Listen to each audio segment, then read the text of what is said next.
This podcast is a member of the Place to Be Nation family. Visit us at placetobenation.com, the only place to be in your pop culture world.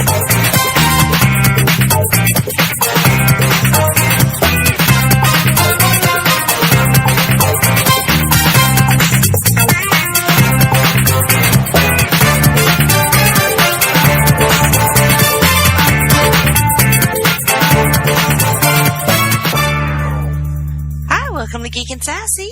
I'm Jennifer Smith. I'm here with the wonderful and beautiful Miranda. Say hi, Miranda. Hello, Miranda. How are you? The same, I guess. The same? Look at us recording another episode. I know. I was like, as you were like doing the introductory there, I was like, hashtag we got our shit together. Yeah, we did. I was like thinking to myself and doing my head bob, and I was like, wait, once again, no one can see me. My dog can't even see me. She's dead asleep. Well, on this episode, we kind of had to be timely, though, right? Because yes, we're talking about fall TV premieres. Well, and the next couple of episodes, we actually have timely because we have TV and guests to take part in said TV. So you kind of have to be timely with those. All right. Well, you wanted to get started? I mean, how are you, though? Like, okay. You're like, hey, how are you? Well, interestingly, I went to Redneck Karaoke. How did that go? That was extremely fun. Yes, that was at... Everybody dressed up, right? Like, that was the whole... Yes, that was at our friend Nick Duke's house, his family's place, in the middle of nowhere, Georgia. And how long did that take you to drive? It was a 3-hour drive. Yeah, because that would make sense, because you've been over there before when you still lived here locally, and it was about an hour. Yes. Because I remember that phone call, you called me one night, like, randomly at 6:30, and you're like, hey, we're going to Nick's. And I was like, what am I doing with my kid? So that's right. It is about an hour. It was a blast. Not too bad. We sang a lot of country songs. Those are the best. Well, I mean, with that crowd, it was. Greg and I are quite the duo when it comes to country music. So, and then we, when the karaoke wrapped up, I was like, well, we're in the middle of nowhere in Georgia. And so there's got to be an old cemetery around here. Oh, dear Lord. So I said, Nick, where's the cemetery at? And he said, yeah, I know where one is.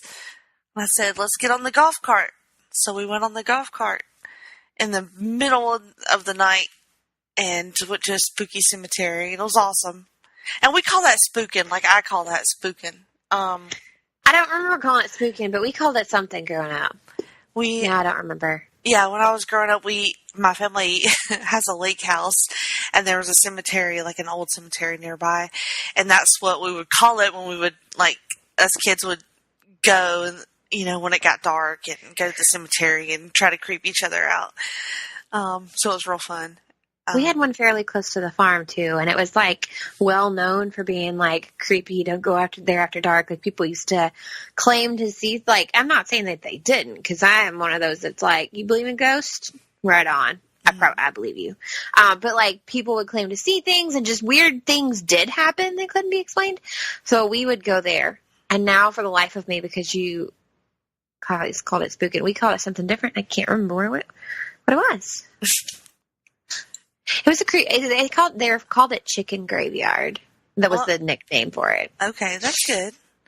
So let me ask you this. Okay.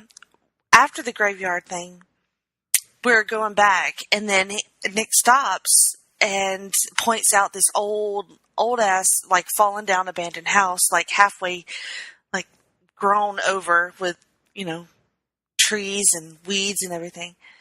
Okay. And I was trying to talk the boys into going in the haunted house with me, is what I called it, And they wouldn't do it. They chickened out. Would you have gone in the haunted house with me? Okay. So we used to do crap like this all the time when I was in like high school, college, and I would go in the houses. But now there's like that mom in me that's like, wait, it's kind of leaning and boards are falling. I now, as an adult mother, have a fear of what if we get back to this thing. Not a matter of like, what if we get attacked by ghosts? Like, okay, whatever. It's more of like, what if this building physically collapses on us? That was Greg's argument as well. So yeah. I couldn't talk him into Gregory, old man Gregory.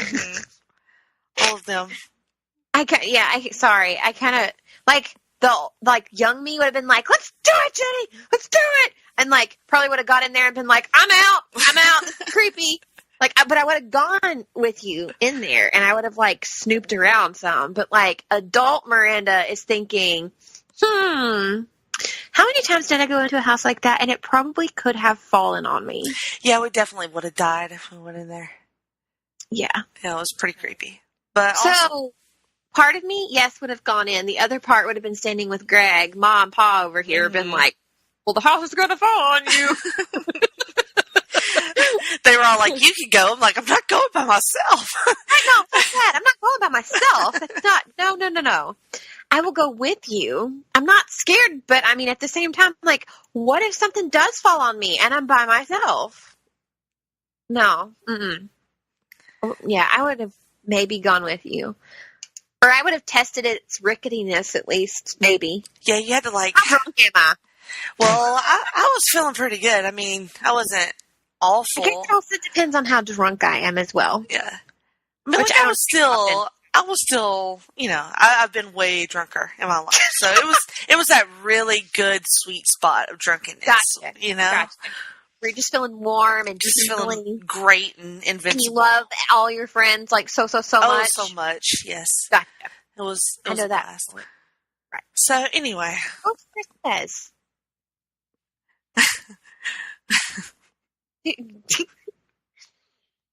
Making me giggle, and I truly don't even remember. I remember you guys discussing this in group, but I don't remember what anyone said they were dressing up as.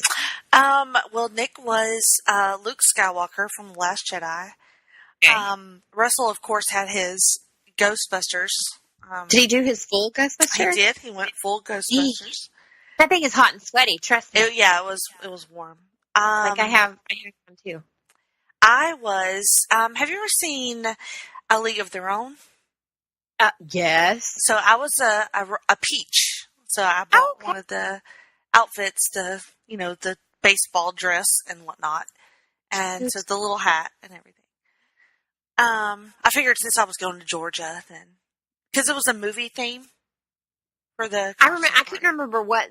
I knew there was a theme, but I couldn't remember what that theme was. So. And then Greg didn't dress up unless he was just somebody real boring because he just wears work clothes. Lord. But I didn't make fun of him too much because he was singing with me, and that was fun. So good. Yeah. But some of the other family members of Nick's, let's see, there was an Audrey Hepburn, cool. Marilyn Monroe. Who else? There was a. It's kind of complicated, but you know how in Gone with the Wind, Scarlett made a dress out of her drapes? Yes, with the drapes and then Lucille Ball did it on the Lucy show where the curtain rod was actually. That's who she was. That's who. Yeah. So she did that with the curtain rod. It was real. So she did like the Lucille Ball version. Yeah. Oh, but she said great. Carol Burnett. So I don't know if it was Carol. Oh, maybe it was Carol Burnett. Yeah. I don't know why I thought it was Lucy. Yeah, she said she's probably accurate on that because obviously she picked the costume. But yeah, it was real funny. And then. There was a guy that had looked like a Confederate soldier outfit, which I assumed would be like Rhett Butler to Scarlett O'Hara. Right. So I kind of jokingly said like, "Those guns are not loaded, right?" Thinking like, "Of course they're not." And then Nick's like, "Yeah." Yeah, they Sorry, kinda are. honey. We live in the South. If someone dresses up as a character at a private event like that involves guns, they're probably loaded. Yeah. So, but it was a great costume, and he had them It is. in a holster around his head. Looked real cool, but I was like, okay, let's limit his Once alcohol again, consumption. very hot costume. Yes, it was warm. Jeez. I need some of them. I need them temperatures to drop it low. Agreed. Okay, well, maybe the temperatures will drop when these fall TV shows start. How about that? I would like to think so, but once again, I think it like glosses over the South. That's true. It's like you get TV, but you get to live in hell. Like, gee. And some of these shows have already started. Like, we're pretty timely, but we're also a little bit behind because we're us. Well, yes and no, because the first one that we always talk about every year when we do this is always our first one. And I don't think it's not timely. I think it's that it always starts a couple of weeks ahead of everything else. Mm.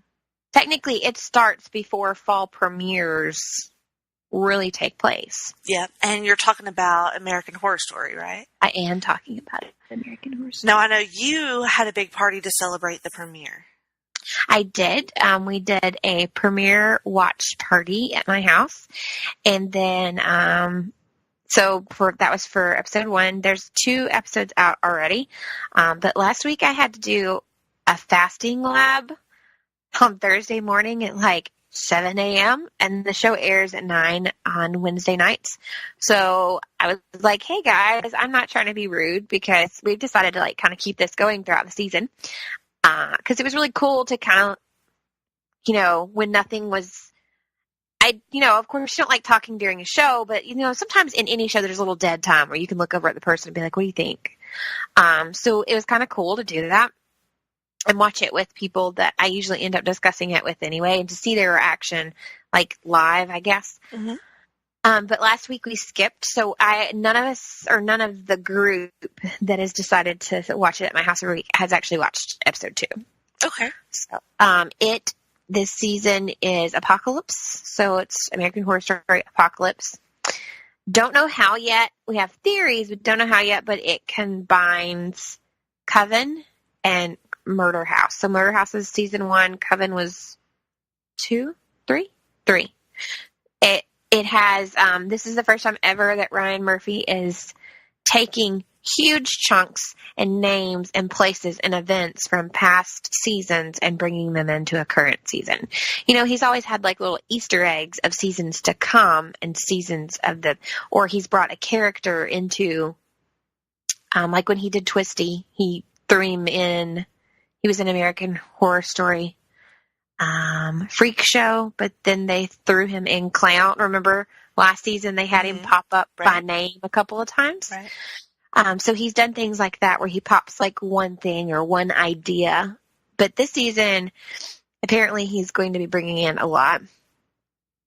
So that's pretty cool. And a lot of the names that people we haven't seen for a few seasons they're back, like actor and actress wise. So I guess we'll see. It literally starts the world is ending. It's an apocalypse. The world is ending. So these certain people, and I don't know why yet, have been chosen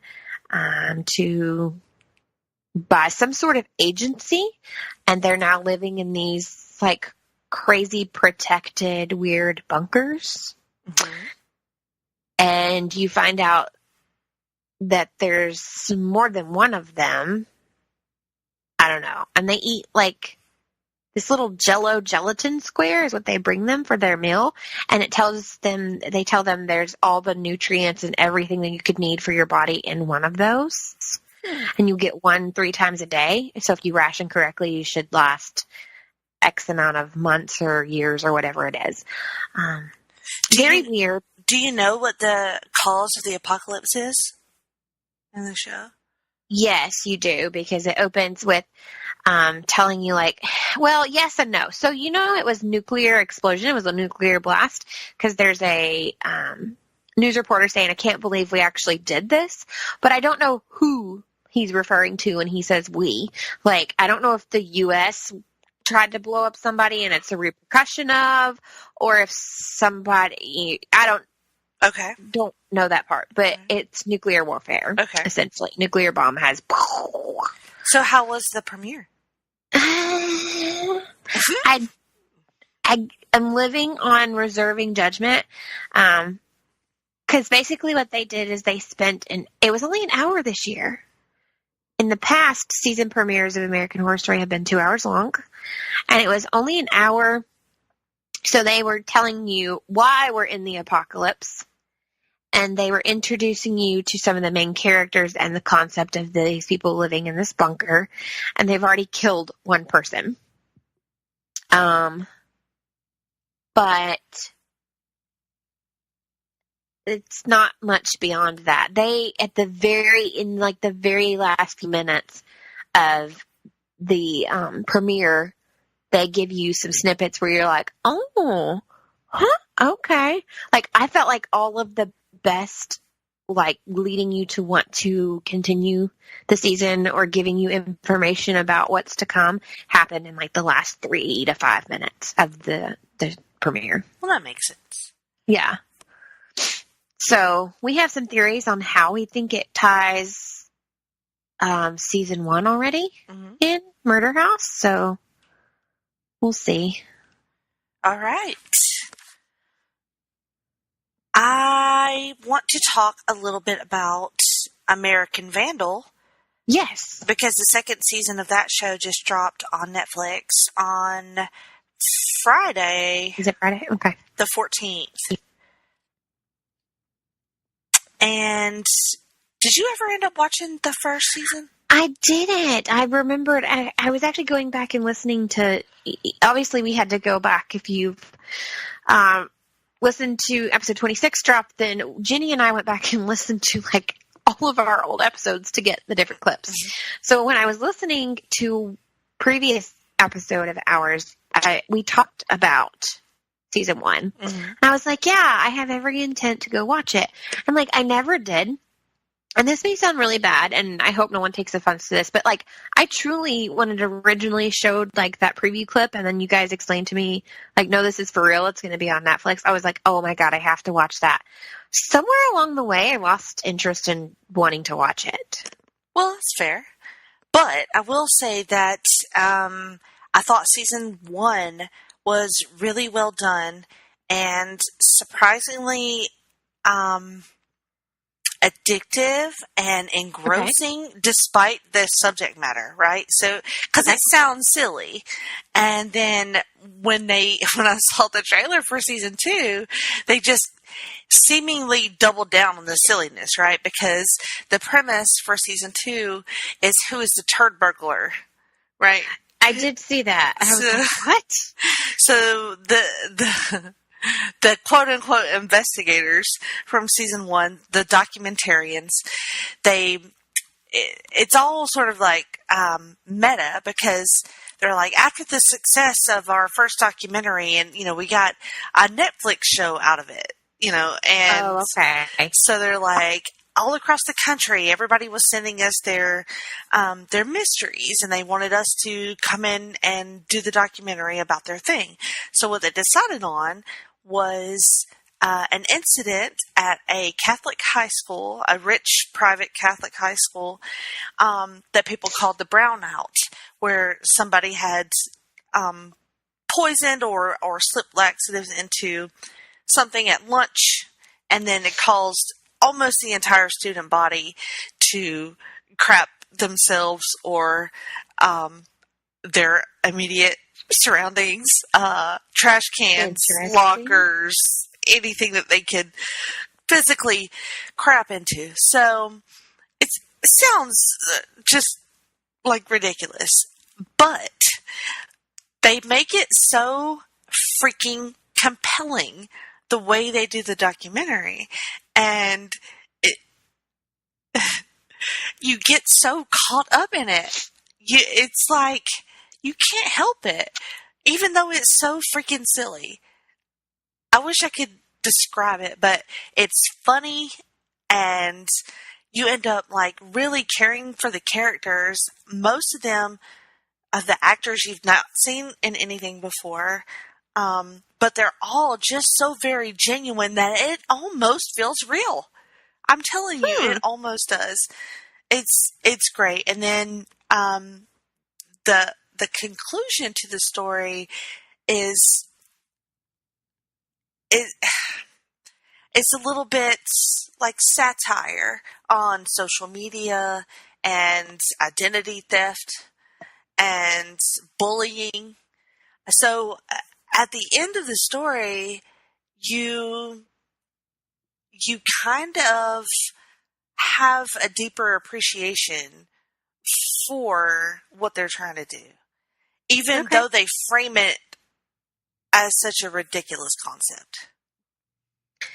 I think also kind of having a show that maybe sometimes you don't have to think about. Yeah, it's like you're not having to put in a lot of work of like, but I oh ended my God, up thinking about it a lot.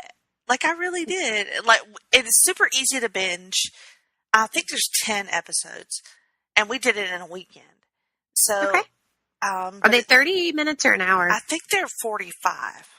Okay, which still is, once again, totally bingeable in a weekend. Yeah, totally. But like I said, it's so addicting that because they hook you at the end of every episode to like you're just like I have to watch the next one.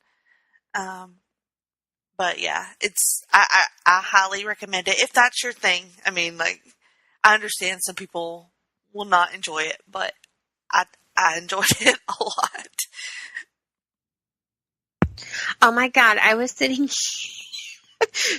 here and I was like, yeah, I still will probably, it's not that I lost interest because like I don't find things like that funny or want to watch it. I don't know, I just like lost interest along the way. I still will probably at some point watch it, but so I had muted myself because I have a cough and I was talking and nothing was, yeah. So that's what I was saying when I muted myself, is that at some point I will probably still give it a go. I hope you do. It's pretty great. All right. What is next? I honestly think now that those two, because Netflix is funny because they drop things whenever they want to. Mm-hmm. So that one, we can't really say we're not timely on that one. And then, like I said, American Horror Story is always a couple of weeks earlier than everybody else. Right. So I think at this point we're actually getting into, so today's, for us, nothing has happened yet. Right. But as of tomorrow, so some of these will have aired by the time you actually listen to the show, but it'll have just started. So we're not missing anything. So I think, but we're finally at that point where we're hitting what is considered fall TV premiere week. Right. Yes. We're talking about Monday, September 24th. Yes. Okay. There's a slew of things on this. Oh my God, yeah. And honestly, I don't know that I'm going to watch any of this. So is there anything on the list that you're looking forward to? Well, this is the Big Bang Theory, season premiere. Right. Now it's a special premiere because it's going to stay Thursday. It's going to stay a Thursday night show. Mm-hmm. And then the same for right after at Young Sheldon, it's just a special premiere time slot. It'll also stay a Thursday night show. So those are both happening at 8 and 8:30 on Monday. And then we'll move to their respective times from my understanding this week as well. So if I understand it correctly, these two shows will be on Monday night and then again later in the week. Right. Okay, and then Thursday. And then I'm behind on The Good Doctor, but I enjoyed it enough that I kept the DVR. Like, now is my time when I will sit and go through the DVR and be like, nope, tell that to stop. Nope, tell that to stop. Like, okay. Mm-hmm. So for The Good Doctor, even though I'm behind, I told that one to continue, but because it is a really good show. It's very well done. And we've said it time and time again, he's just an amazing actor. Yeah, I didn't actually keep up with that one, although I probably do need to go back and watch it because I feel like I have a medical drama like void in my life. So well, and that's what you said. You're like, I'm probably going to check this out because I gave up on Grey's Anatomy a long time ago. I was like, me too, sister. Yeah, I gave up on it. And we're not the only ones. I have had other people come to me. I will say, though, if you feel like you're kind of missing out on medical drama, they did a special premiere tonight. I didn't even think about this. The 911. Mm-hmm. So technically, it's like a police and a medical drama all at the same time. And that's on Fox, right? That's on Fox. It's pretty good. Is it? It is. So, like, if you are feeling that void still, try 911, I guess. Okay, that has Jennifer Love Hewitt. Is that correct? As of this season, yes. Okay. She's not in season 1 Okay. that I remember ever. Okay. Yeah, she's new as of season 2. And there's some pretty good eye candy on this show too. Nice. Yeah. All right, so there is a new show premiering on CBS called Magnum PI. Yep. You have any interest in this? I'm not sure. Like, I'm just not sure. I don't even know who they cast as Magnum PI. Let's Google that to our trusty friend, IMDb. We're going to add IMDb to the list of one day they'll pay us. Sure. Well, no, like we're always like Netflix. One day you going to give us Netflix for free. One day IMDb is going to give us something. Jay Hernandez. And he has been on something. What has he been on? Yeah, he has been on something. So Scandal Lovers, he was in Scandal. He was on Bright. He was in the Bright movie. Oh, yeah. I know this guy. As Hernandez. Yeah. Or Rodriguez, excuse me. What do I know him from? Nashville. Did you ever watch Nashville? No, I didn't. I didn't really either, but he was on Nashville. Oh, he was Diablo in Suicide Squad. That's what I know. Yes. Okay. There we go. So he's been in things before, but never like never like the main, really. And looks like this is all him. He is Thomas Magnum, so. It's like, these CBS shows, I have no idea. Like, it seems like they go on for like 28 years, and I don't know how. Like, well, I don't understand who watches them. And I'm not saying that, like, bad. I'm just saying, like, nobody I know watches this. Well, I don't know if I'll watch it or not. I will say, I feel like CBS has turned into, like, 80s TV. Yeah, kind of. I mean, Magnum PI, that's not new, you know? Like, it's a remake. Hawaii Five-0. Children out there who don't know. Yeah, another remake. MacGyver, remake. Yeah. SWAT, remake. So weird. There's more remakes I'll talk about in a minute, because apparently there's a new revival this year that I'm on the fence about. Yeah, I have an idea. But so Magnum PI, I know why you ask me, because you know that's my jam, but I'm not sure. I'll probably do like I've done before and watch the first episode on like Hulu later. That way I don't have to worry about clogging up the DVR, because now's the time of year where Miranda talks about nothing but we only got so much room on the DVR in every episode of Geek, Sassy. What you do, folks, you only got so much percentage. So I don't know. I'll let that go on Hulu and see. All right. I actually do still pay for the CBS All Access app. So do you see now with Patrick Stewart doing a new Star Trek show, and then also there was something else that's coming to CBS All Access, which I just said I was going to have to. Oh, Twilight Zone, when that comes out. Yes, and I loved the Twilight Zone. Yeah, like I could see me buying All Access just for that. Well, or stealing your login. You can steal my login. I was about to say, we have friends of ours that use my CBS All Access. So I don't know how it works with multiple users at one time. We may have to experiment with that, but some friends of ours, and then my nephew. I was trying to think who else. My nephew Calvin, I think, uses it as well, because he can use it to watch football. Please, no one CBS report me. Anything else on that night you want to talk about? Not that I'm going to be watching. I'm going to be honest. I don't even know what this meant. Like, I feel like I'm like shirking my responsibilities here. I don't even know what Manifest is. That, I think, was something about a lost plane, and then they came back, and it was yes. Like, you guys have actually been away for 5 years or something like that. And, of course, everything has changed. Like, people are remarried, children are grown, that which I weren't feel, on the plane. I feel like that's a story that I've seen before. Like, did we not just do this on something recently? I don't know. No, I think, okay, and I could be wrong. I want to say, now that I realize, I thought it was a different name, but the premieres for this started before the summer. So I thought it was a summer show and I missed it, to be honest with you. Oh, okay. But it does have Josh Dallas in it.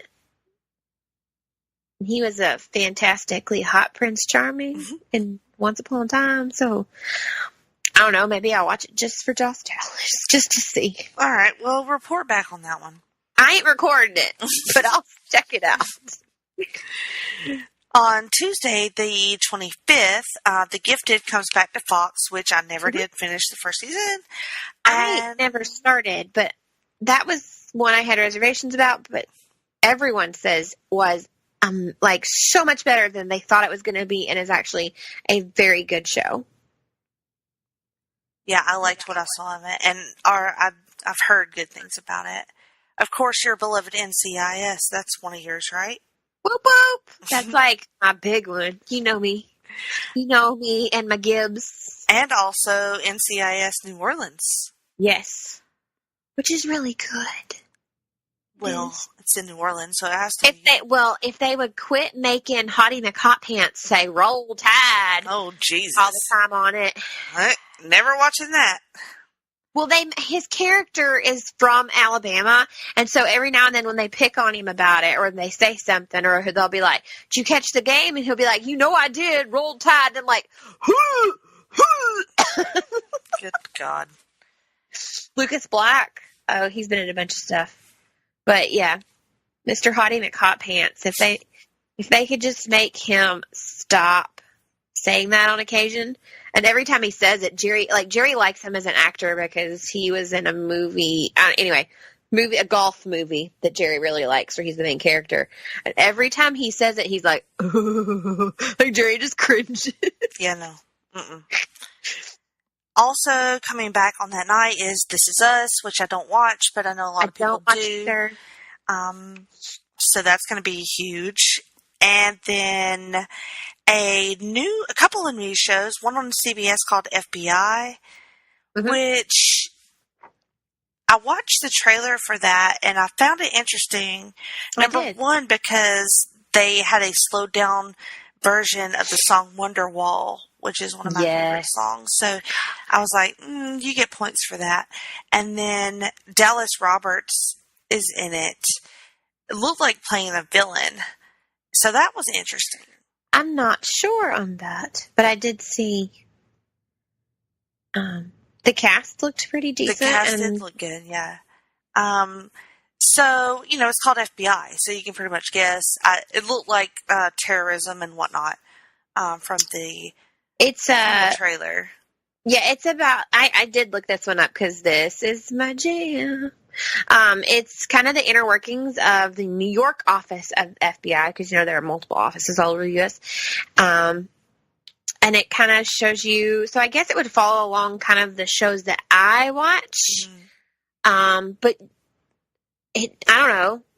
I'm kind of excited that you're like, it looks interesting. I'm like, but yeah, it's a procedural drama is what they refer to them as. But it's about the inner workings of this specific New York office of the FBI. So you can bet there's going to be cases that are going to work. There's going to be some love interest that's going to happen. There's probably going to be stuff like that. Right. And then technology that does not exist. Once again, let me repeat, does not exist. Oh, yeah.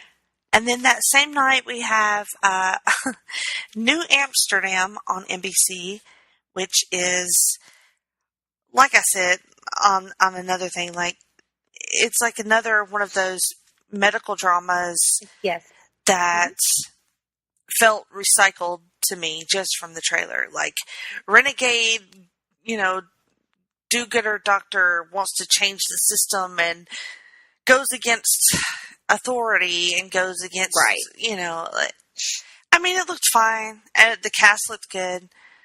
He's from the Blacklist. He's from Blacklist. And then he had last season, he got that Blacklist spinoff show. Mm. It obviously got canceled. So he's on New Amsterdam. I mean, I can't even think of his name right now. Sure. I mean, why not? I think the twist at the end of the trailer was like, the doctor has cancer. So. He has something. I don't think I'm wrong, but I don't know if they ever actually said what was wrong. I think that's what she said.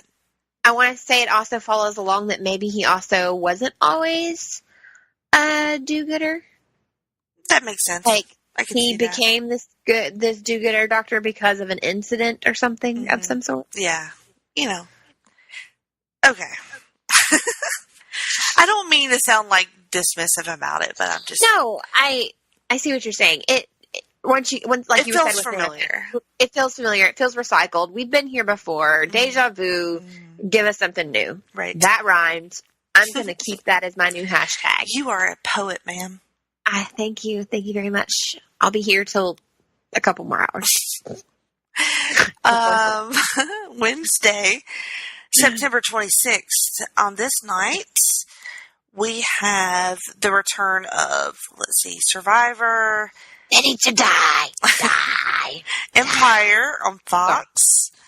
Which was really good from what I understand. I never watched it, but. The Goldbergs on ABC. Mm-hmm. What do we have? Single Parents on ABC. I want to watch this. Yes, I looked at this too. The trailer was funny. It has what's her face from Gossip Girl in it. Oh, yeah, that girl. But it's like a group of single parents. All their kids go to the same school, and then I think his name is Taryn. That they may be the teacher or the principal or something like that. So they get a new, super eager, new single dad or whatever that tries to get part of their group, and so they have to show them the ropes and whatnot. But it looked funny. It did. It looked like it would be pretty funny. So I was like, I think I'm going to be watching that. And then another one that was a little bit more interesting, I think, is called A Million Little Things. Yes. That is on ABC. And what makes me interested in this in particular is the actor Ron Livingston, who is one of my favorites and is hardly ever on shit most of the time that I can see. I am so glad. Well, okay. You are interested in it because of one of your favorite actors who doesn't do a lot of stuff. One of my favorite actors who doesn't do a lot of stuff is going to be on here. Which one is that? It's James Rode, who was on Psych. Mm-hmm. He'd be cute. He's good, though. He's good at being funny, and this is serious. Oh yeah, it is, because it's about suicide. Yeah. Yes, it's about a group of friends, lifelong friends, from what I can understand. Well, they were stuck in an elevator together, and that's how they met each other, right? And they become friends, lifelong, transcending, which is interesting to me, right? But like you said, it deals with suicide, so they decide that they want their lives to be more meaningful, more fuller or fulfilling. And it's because of his death. It's because of his suicide. And they're also kind of baffled by his suicide because I think in the trailer, they're like, we didn't even know he was dealing with this. And I think in James Rode's character, because it goes through the long trailer goes through telling you some of their problem, some of the things that each person is going through, and I want to say James Rode has cancer on the show, his character has cancer. Yes, and another one was just about to commit suicide when he got the call that his friend had killed himself. Yes, and it was stopped him. Literally in the moment of doing it or going to do taking pills. Caused him to stop. Which this is one of those shows, kind of like This Is Us, where it's like it might be too much for me, and It might be. I might not be able to do it. Yeah. I never started. I think I recorded like the first 2 or 3 episodes of This Is Us. And then when everybody was like, and I'm sobbing already, and episode 3, and I'm sobbing again. And then when they got through season 1 and they're like, I own stock in Kleenex, I was like, anybody knows me knows I cry at like Subaru commercials, so probably not for Yeah, I mean, I love that. I love that people have that connection and that reaction to that show. It's just like me. I can't, like, no. I'm trying to like hide all my emotions. So like, I don't need to get in my feels in any more way. Right, like, I am a crier just in general. So like, I'm really pissed off at you. I cry. Mm-hmm. I'm extremely sleepy. I cry. I'm very hungry and can't do anything about it. I cry. So, and then there's moments where like, you're watching a television show and it's just overly emotional. I will cry. Like, I'm a crier. Now, what everyone does find weird about me is I can read a very, like, extremely emotional, upsetting book, and I don't cry. I don't know why. I don't know if it's a visual thing for me. It might be. Or like, a physical thing. Anyway, yeah, I don't cry. There are a few books that I can tell you at one point in the book that I did cry, but yeah, I don't. Yeah, so that's why I never watched This Is Us, because I was like, I don't want to. I already own stock in Kleenex. They don't need to get like everything I own too. Oh, my son will be interested to know that South Park returns on that day as well. He kills me. How many seasons did this make? Oh my Jesus! Like, because this came out when I was young. It's got to be 25 or more. Let's see. So, I'm sure he would know if I were to ask him. Oh my gosh. I just remember him trying to do... There was some game on his phone that he had when we went to the Children's Museum a few summers ago. Mm-hmm. And he was like, hey, Caden. And he was trying to like quiz Caden. Caden's like, I don't know. No. And he's like, I'll tell you when. Like he knew. It was so weird. No other 9-year-olds get to watch South Park. Jeez, kid. Well, and you did say, like, there's parts of it that, like, he just doesn't even get. Well, no, but... First aired on August 13th of 1997. Oh, shit, so we're 21? Yeah. Woo-woo, South Park's legal. Damn. To drink. That's amazing. That is amazing. Dear God. But I mean, like, look at The Simpsons. Yeah. Well, that's a little bit more G-rated. 1989 for The Simpsons. Yeah. All right. On Thursday, the 27th, of course, you have Grey's Anatomy coming back on ABC. You have The Good Place on NBC. Yay! Which I know you love that show. I love that show. You have Law and Order SVU doing their premiere on NBC. Mom on CBS. And Mom's really good. I really like Mom. This is an interesting one, and I'll be interested to see what you say about it. I don't know. The revival of Murphy Brown on CBS. Thoughts? I truly don't know how I feel about this. I remember Murphy Brown as a kid. Like, I remember my mom watching it, and I want to say I usually would watch it too. Because there wasn't anything in it that was... I mean, anything that would have been in it that I didn't get obviously went over my head because of my age. So this aired originally in 1988. So I would have been like almost 4. So clearly I didn't get a lot of crap. But it continued to air for a little bit because I can. It was pretty long. Weird, but pretty long. I remember the house. Like I can remember the house that I. Oh my God, my dog is so weird. Sorry. No, it's fine. Yeah, I just don't know. I number one, after watching the trailer for the revival, it sparked a lot of memories for me.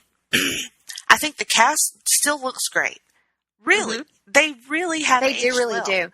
And I think that Candice Bergen is tremendous. I think the whole cast is. And I think that this is going to do well. Unless we do a Roseanne and somebody like tweets out something ridiculous and gets everybody like all Which in this fucked day up. and age, it's very possible that it happens. I mean, I from what I remember of Murphy Brown, it was pretty progressive, especially when it came to like women in the workplace. It was. That was part of, I think I remember an episode specifically where they're like standing at the water cooler and she gets mad and she looks at the guy and is like, you're just doing this because I'm a woman. Like, and that was a big. She was pretty much in everybody's face all the time. Yeah. From what I recall. And so I'm interested to see what they're going to do as far as like, is she toned down? Is she ramped up? Is she the same? Is it, because she did have a kid in the TV show. Yes, she had a kid. And so anyway, I just think to me, it's out of left field. Like out of everything, this it was revive. Like, but out of everything on CBS, this is what I'm most likely to watch. I do want to check it out. Jake McDorman is in it. We've talked about him a couple of times before. He was part of our Gone Too Soon segment when we talked about Limitless. Right. Yes. Yeah. And he's just a really good actor. I like him a lot. I do. He was on that ABC/Freeform Family, whatever you want to call it. He was on one of the shows there that I loved so much before. Also, and I just like him. Also, when I was looking at this, I started thinking, like, is this streaming anywhere? Is Murphy Brown streaming anywhere? Because I'd like to see how those episodes hold up. Right. But they're not. They're not I streaming didn't think so. So Which is kind of weird because I'm looking at this and going, unless you are our age and you remember specific episodes or your parents watching it, then you have no idea what this is. Right. And for people that are younger than us, they're going to be like, well, if I can't stream it, then I'm just not going to watch it at all. And another interesting aspect to this is her job. She was a reporter and like an anchor woman.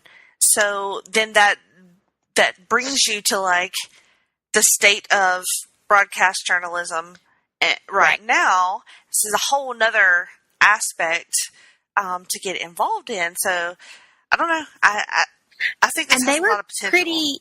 If I remember correctly, they were pretty, like, along with being progressive, part of being progressive is that they were topical for multiple reasons because of her job being the main one.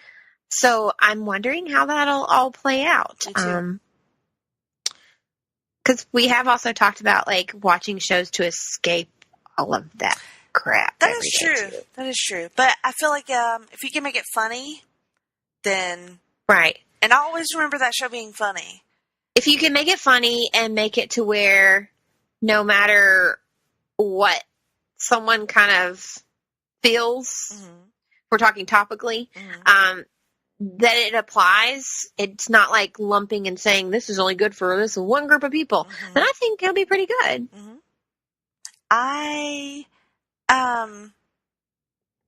Shoot. I was just thinking of something I was going to say. And I got sidetracked. Anyway. You'll remember in a minute. Yeah, I will. Anyway. Moving on. SWAT also comes back on that night on CBS. And I gave up on SWAT. Of course, How to Get Away with Murder on ABC after Grey's Anatomy and all that stuff. There's a lot of people that really like that show. I never started watching that show. There's a lot of people that really like it. And like I said, I gave up on SWAT.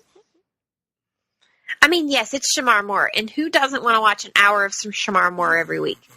But I don't know, it just did not hold my interest like a television show needs to. Yep. So, next. On Friday, September 28th, we have MacGyver on CBS, MacGyver. And then Last Man Standing revival on Fox. So that's a thing. Which I sorry. I really loved that show. So I am excited to see it back somewhere. Do you wonder if it's going to be significantly different on another network, or you're not worried about that? I mean, I am a little worried because it's kind of like when Supergirl moved to a new network. Now it came to the network that was the best fit for it. So it's worked out great. But that's always going to be a concern because you're not talking about moving to a new night, which we discussed. And if you're a longtime listener of ours, you know that we repeat over and over again, moving a show to a new night can be horrible or can be great. So you're not talking about moving it to a new night. You're talking about moving it to an entire new network. So, and a Friday night slot. It was a Friday night slot before. Was it? Okay. It was a Friday night slot before with Dr. Ken. Okay. Those two came on Friday night because I would record them and I would watch them on Saturday mornings when I was like folding laundry and doing the Saturday morning things that you do. Okay. Around the house. Yeah. Or like don't go places on Friday night, so sometimes I would just watch it on Friday night. I expect it'll do well because there's a huge uprising or whatever. Right. A fan cried to get it picked up with another network. So I feel like I'm going to assume it's going to work out. I feel like that for that reason alone, like you just said, the whole reason it's back is the reason that it should still do well.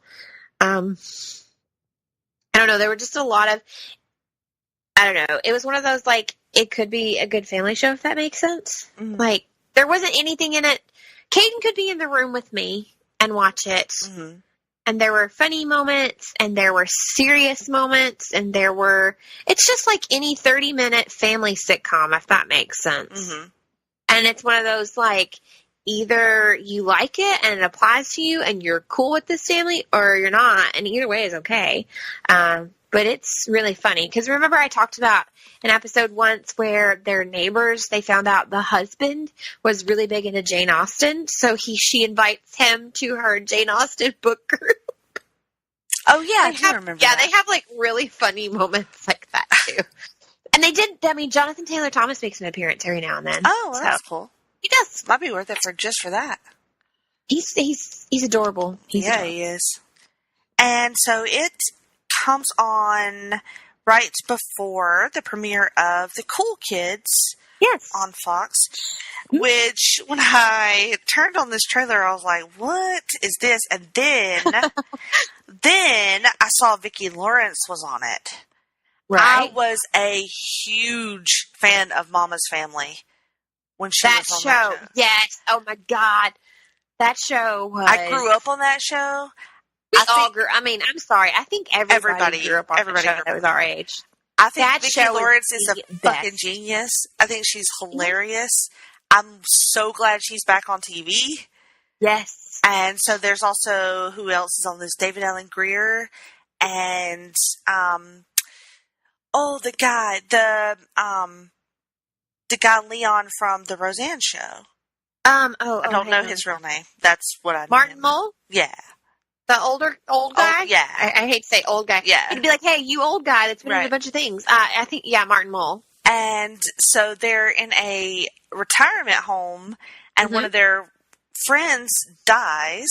And so Vicki Lawrence tries to get in with their group, her and the boys. Yeah, she's the newcomer. The newcomer to their group. So I just think, I don't know if that sounds funny to me. Vicki Lawrence is just freaking selling me on that show. Oh, I know. I think I know who you're talking about. You're not talking. Martin Mull is a good one. You were talking about Leslie Jordan, tiny little, like older guy that's just hysterical and hasn't been in like. Well, yeah. Is that who you're talking about? No, I was talking about. No, I was. You were talking about Mull, but he is also on that show. Yes. From Will and Grace. He was in Will and Grace. He's been in everything. Yeah, he's hilarious. Yeah. He is so funny. He was on American Horror Story, too. Yeah, He's been in 3 different seasons of American Horror Story. I just saw him on an old episode of Lois and Clark, which I'm rewatching on DC Universe. So, yeah, I mean, I don't know. I don't know if it's going to last. It's a great cast along. I can see that being, like, super funny. Yes. I'm excited for that one. That one looks really funny. That time slot worries me, but... At least it's on I Fox think and not the CBS. crowd that they're trying to grab, and the fact that DVR is so prevalent, and then also the fact that a lot of people don't actually have cable anymore. True. So they don't watch it till the next day or early. If you pay, like some of those apps like CBS All Access that we mentioned earlier, if you pay for the full All Access and you don't just use the CBS app, sometimes they give you content early. So maybe, I mean, I don't remember how the Fox app works, but I want to say sometimes you get it early if you're a special lucky one. Or so, I mean, I think in the day and time of that, maybe time slot isn't as important, but there still are obviously a lot of people, believe it or not, that have cable and watch it when it airs, and that I mean, that's that fair. kind of thing. I agree with that. I don't know. It's just it just feels like a deliberate choice to put something on the front end. Even though you're right. I mean, it doesn't matter, but I feel like it kind of does. Gotcha. I don't know what I'm saying. Anyway. No, I know what you're saying, but like you feel like you're not wording it correctly. Yeah. I was trying to find Okay. On that night, what else do we have? We have Hawaii Five-0 and Hell's Kitchen, Blue Bloods, and Dateline. Dateline, which I do sometimes watch episodes of Dateline. Every now and then they'll get me hooked on it. Yeah. It depends on what, because obviously each week it's a different topic. So sometimes it's like they're telling you about a murder that took place, or they're telling you about, one week they did, a whole thing, one of the Datelines this summer on pandas, which I recently had to learn a lot about. But they do stuff like medical, like a whole hour of this certain medical thing, or they did a Dateline on how legal marijuana in Colorado works, by the way.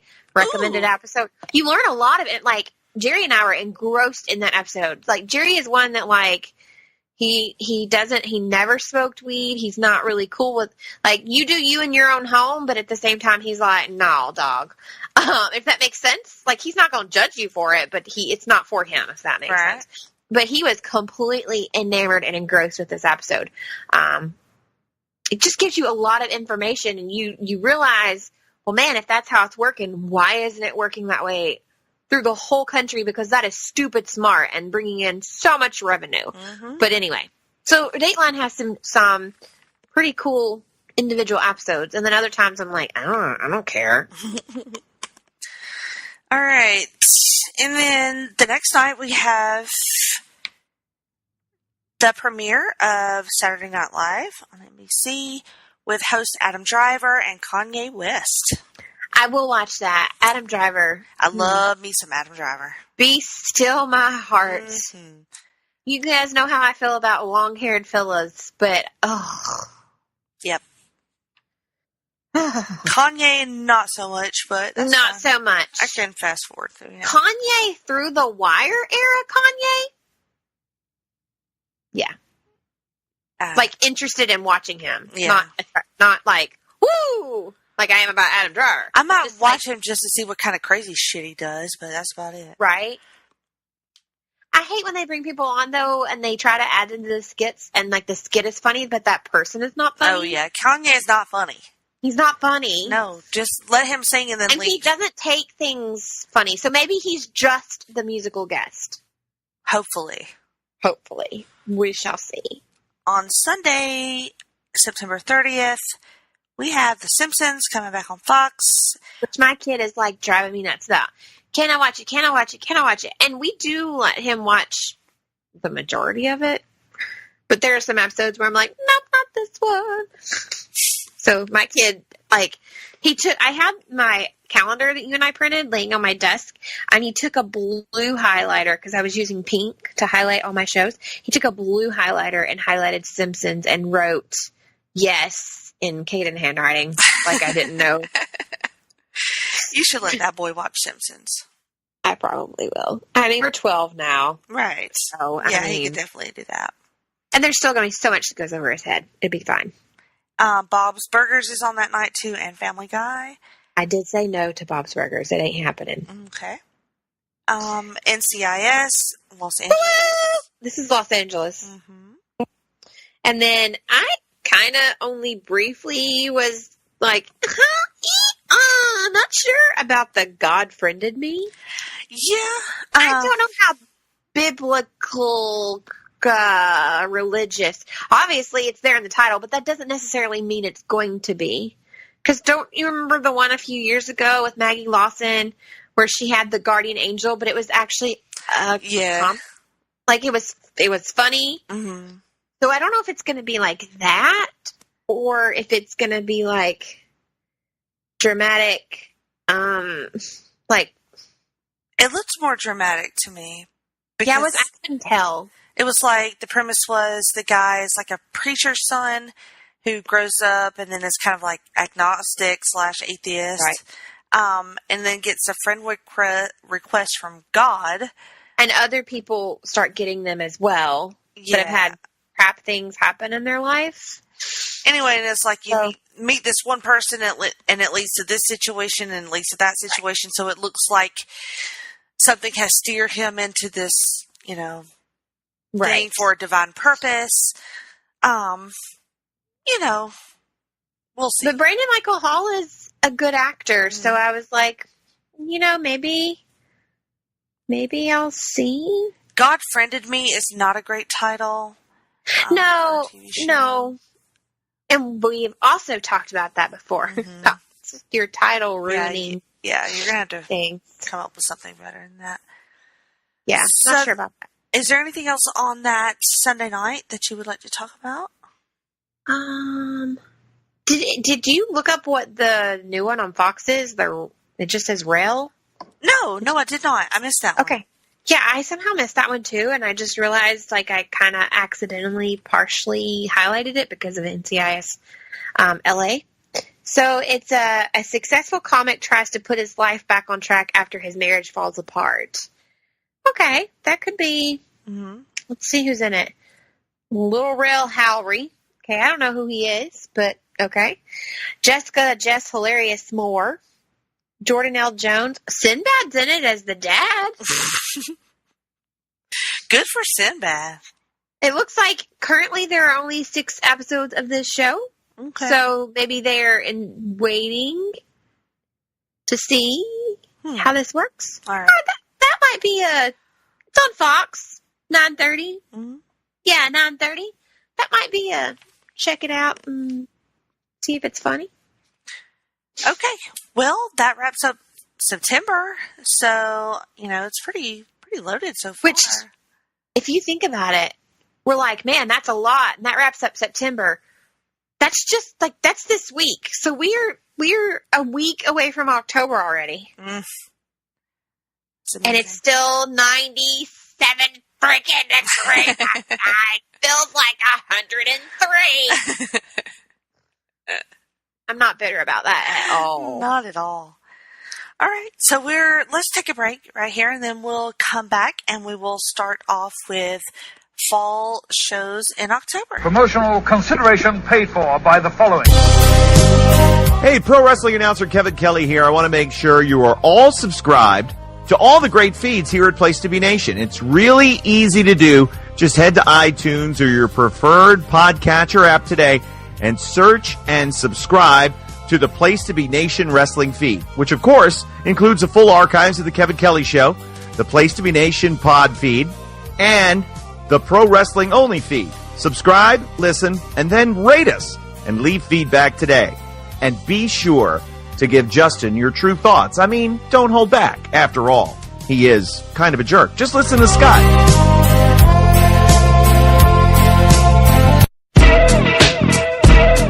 Place to Be Nation's JT Rosero and Chad Campbell here. We want to let you know that we have a ton of great podcasts available to you on iTunes, Stitcher, Google Play, and PlaceToBeNation.com. We offer them to you on 2 great feeds. On the Place to Be Nation wrestling feed, we bring you the Mothership, the Place to Be podcast, along with Main Event, Survey Says, the Monday Night Wars, and our monthly pay-per-view reaction show, as well as Jeff Learns Wrestling. In addition to these full-length shows, we also deliver special network podcasts and pod blasts on topics old and new. Over on the Pro Wrestling Only feed, we dive deep inside the wrestling business with a stacked army of experts leading the way. The feed features potpourri shows such as This Week in Wrestling, Greetings from Allentown, Match of the Week podcast, and the Military Industrial Suplex. We also have shows that focus intently on certain topics like Through the Years, Worldcast, Strong Style History, Strong Style Story, and Mount Olympus. Plus, the feed has the full archives of legendary shows like Titans of Wrestling, Where the Big Boys Play, Letters from Center Stage, and Letters from Kayfabe, plus much more.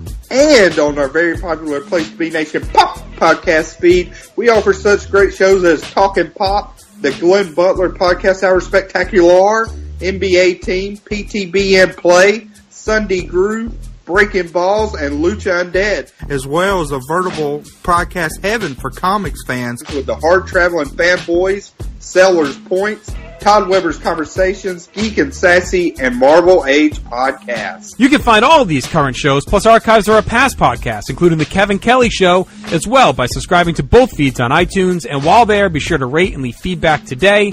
All these shows, plus others, available at PlayStation.com, where we cover pro wrestling, sports, movies, comics, plus in-depth stretch projects, and more. Be sure to support our site by using PlayStation.com/Amazon when doing your online shopping, and download our free PTB Vintage Vault Refresh ebooks via the links on our site.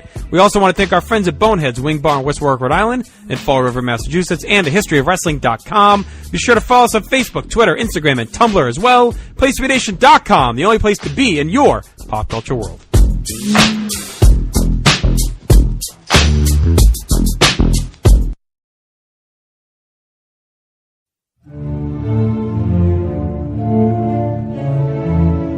Hi there. Have you recently gone through a crisis? Did you find out your friends had been lying to you for years to cover up something they did? Have you discovered that one of your bitter enemies might actually be 3 people? Were you seemingly killed by a new god only to find yourself quantum leaping through time until you make it back to the present? Was your entire reality wiped out in a cosmic battle between 2 godlike beings only to be reborn, destroyed, and reborn again? Then join me, Russell Sellers, and my special guests as we help you manage your post-crisis life in DC Post-Crisis Management, a limited monthly series starting in September. We can't promise you closure, but we will try to avoid destroying your hometown and turning you into a homicidal maniac who wipes out time.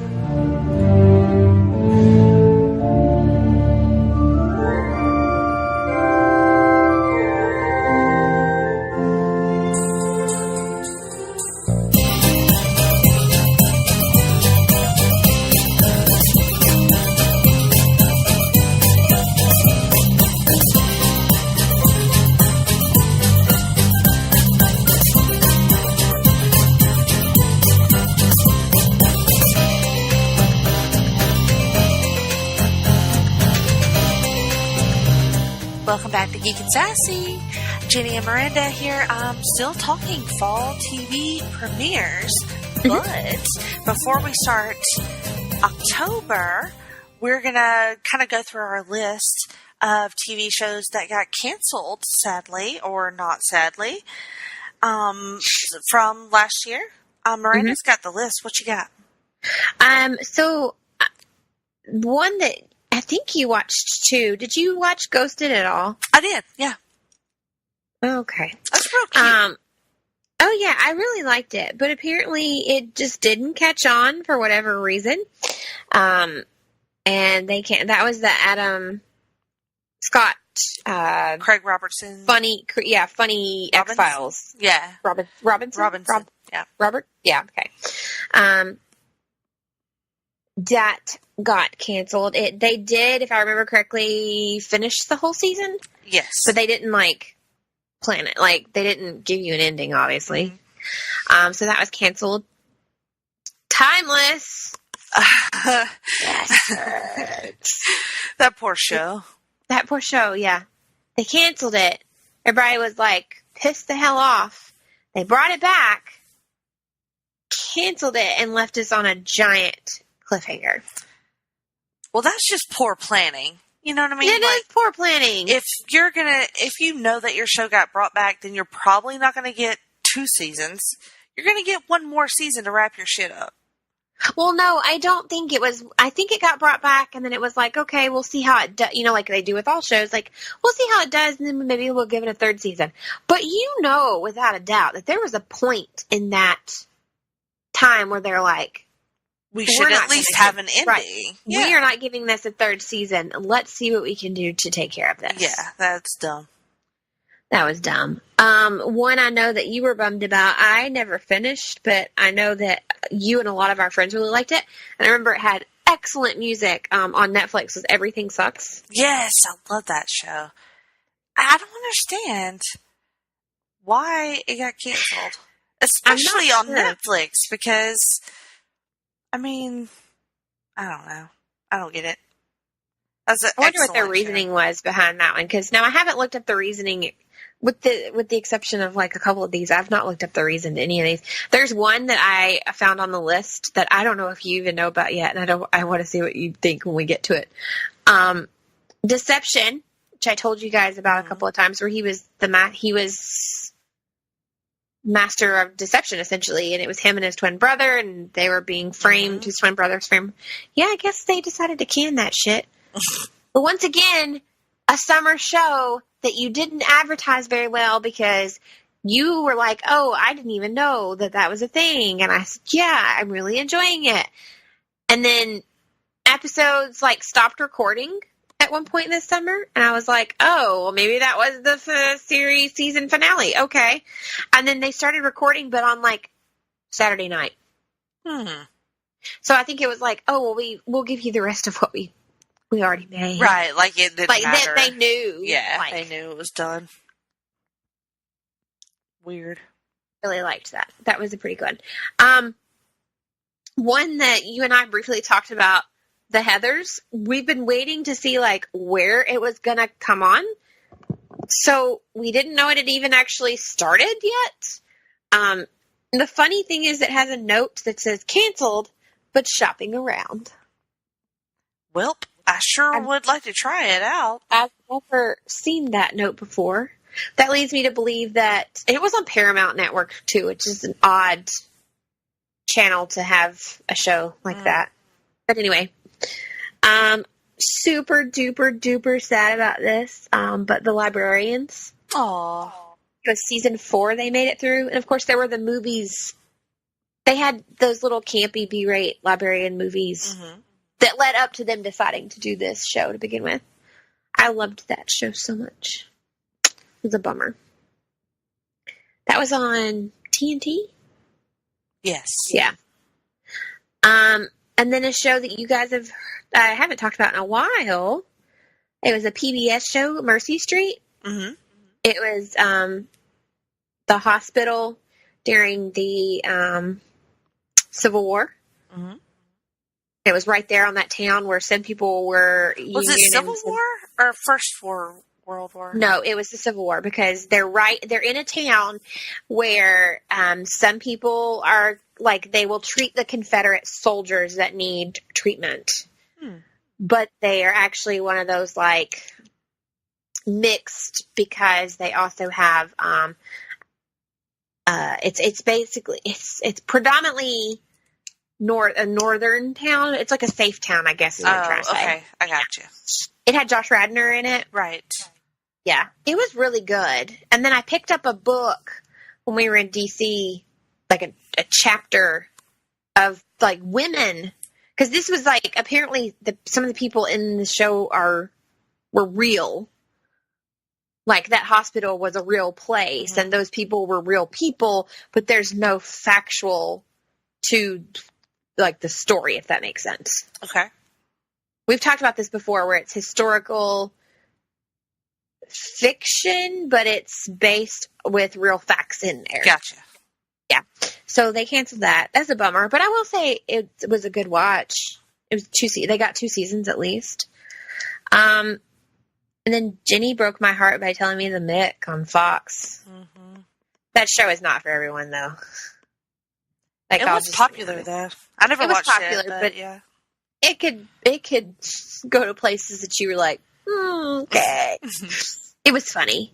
And then I don't know if you ever started the show. I know you had intention, but the 10 Days in the Valley. that was new last year. Oh, yeah. No, I never ended up the watching. Kara Sedgwick. Yeah. That got canceled. Apparently it got canceled. Well, at least I didn't waste time on it then. And yeah, there are others that got canceled that were new last season, but they weren't anything that you and I ever expressed interest in. So other people can check the list. But this one, I feel like if the next one, which is the last one on my list, I feel like if you knew about this one, you would have already texted me or told me. Oh, no. They've canceled Unbreakable Kimmy Schmidt. I did know that, but... What? But didn't they break up that last season into 2 parts? They did, and remember we had this whole discussion on the show about how that was very weird, and you couldn't believe. And they even had some just like there was part of the season that was just weird in general. Mm-hmm. But they haven't dropped that second part yet. I don't know that they're going to. Well, I would assume it was all filmed at the same time. One would assume that, but I mean, they do that to a lot of shows now, like Ranch. They do part 1A, part 1B, part 1, part 2, you know. I don't know. Okay. But I did look up this Netflix, why Netflix chose to cancel Everything Sucks. They said, so they look at analytics, right, of how many people watched the first episode, how many finished, because they know where you're at. I mean, they save it for you, so they know where you're at. So the amount of people that started the first episode was extremely high, but it was very low numbers of who actually finished the first episode or went further into the season at all. Well, that's a shame because it was really good. So, yeah, that's the one I'm most bummed about. Yeah, because they did say although the show's the episode was actually 20, it was a 23-minute long episode, and in spite of that, it just seems like at a certain point, obviously they know when, so maybe that was their like, oh well, if they cut it off then they're not gonna like anything else we do because that was our, you know what I'm saying? Yeah. Gotta hook them early. Right. Well, crap. Which I watched like 2 or 3 episodes, and honest, I liked it, but I never went back to it. And I never was like, oh, I want to finish that. I remember really liking the music, though. Yeah, the music was great. Well, that stinks. Kimmy Schmidt. So we're in October now. We are in October. The best month of all the months is October. Jenny's birthday. Mm-hmm.